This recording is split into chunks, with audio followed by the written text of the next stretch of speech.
Di makroekonomi ada yang dikenal dengan, saya suka baca buku waktu kuliah dulu, bukan suka baca sih, kepaksa baca karena disuruh sama dosennya sih. Saya murid malas juga, takut nggak lulus kalau nggak baca. Kalau nggak lulus, kalau PSG level tuh, kalau kuliah nggak lulus langsung dikeluarin tuh, suruh pulang.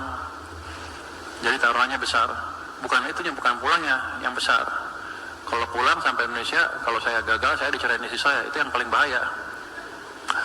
Jadi the macroeconomic of self-fulfilling prophecy itu kalangan siapa, Roger Farmer kalau nggak salah namanya. Jadi dia bilang gini, ekspektasi bisa mempengaruhi ekonomi.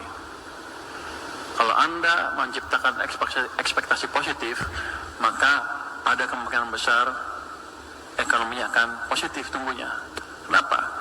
Pada waktu ada ekspektasi positif, orang berpikir ekonomi akan tumbuh, bisnismen berani melakukan ekspansi bisnis. Karena dia pikir, oh demandnya akan naik nih. Sementara masyarakat juga akan berani belanja. Kenapa? Dia pikir kalau uangnya dihabisin sekarang, bulan depan masih dapat gaji. Karena keadaannya pasti makin bagus, makin bagus. Itu mendorong pertumbuhan ekonomi jadi makin cepat, makin cepat, makin cepat.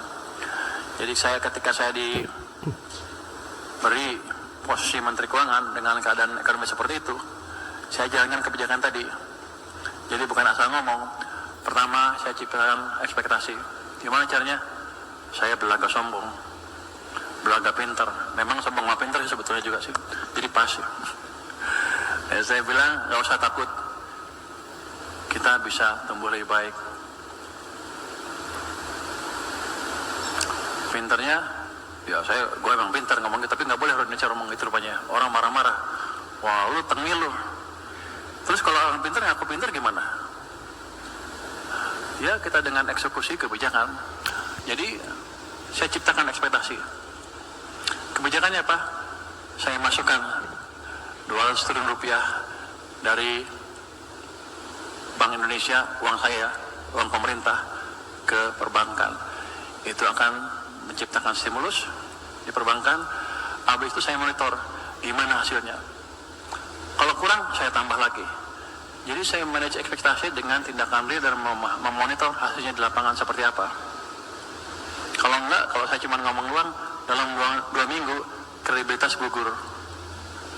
Makanya waktu saya bilang saya akan balikan ekonomi gini, dalam berapa hari itu saya ngomong itu di DPR hari Rabu, hari Jumat uang sudah masuk ke sistem perekonomian 200 triliun rupiah. Habis saya monitor apa banknya menyalurkan apa enggak.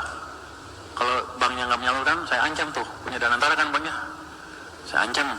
Saya bawa Pak Pandu datang ke bank BNI dulu, terus ke Mandiri juga dengan Pak Pandu, karena saya tahu proses saya nggak langsung di situ, Danantara yang langsung. Jadi ketika orang nyalahin saya, itu kan bukan wewenang kamu, iya, tapi saya mah Danantara tuh.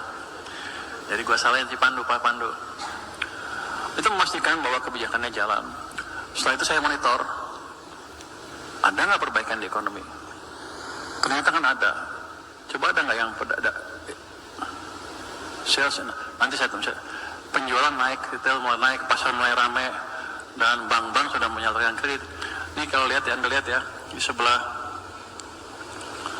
kanan itu ada bank yang saya uang yang saya taruh di mereka adalah pertama 200 triliun, kemudian saya tambah lagi 76 triliun. Ya 200, ini masih yang 200 ya, 200. Ini masih 200. Oh, sebelah kanan tambah lagi.